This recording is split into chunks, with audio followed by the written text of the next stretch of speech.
Thomas here with Much Props, going to give you another how-to video. This time we are going to build something from the Fallout series once again, and I thought, I've got all these bones still from Halloween. What could I make with this that is Fallout related?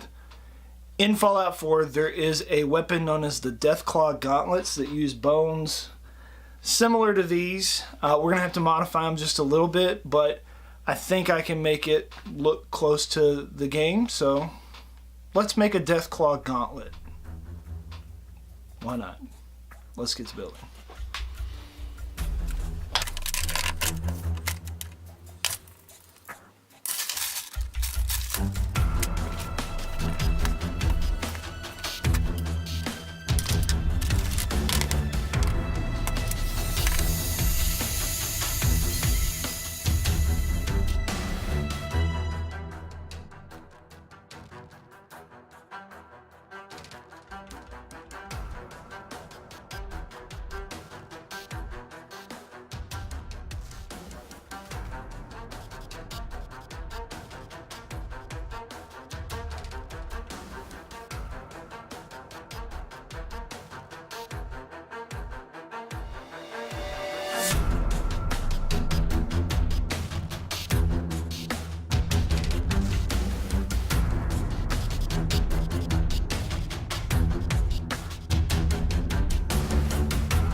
and we are finished.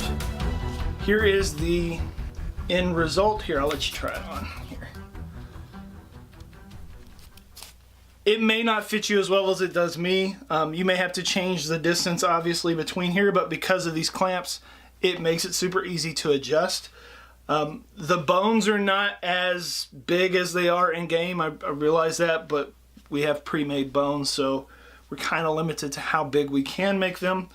I feel like this is a pretty sturdy melee weapon. Like, you could seriously do some damage. I mean, it's foam, but if this was real bone, like, that'd be pretty devastating.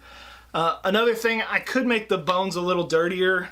It reads a little clean on screen, but in person they're pretty dirty. I could put blood on it and all that kind of stuff. If you want to do those modifications to yours, by all means, go for it. Maybe you'll try and make one of these yourselves and impress your friends with your Fallout ingenuity of using, you know, just random Deathclaw bones that you got lying in the closet to make a melee weapon. Oh, I don't know your life. Maybe you'll get some, and inevitably they're gonna ask you, how'd you make that? You can give them one of these. Tell them, much props. All right. You know it's gonna come, so you might as well brace for it. Yeah, you. All right.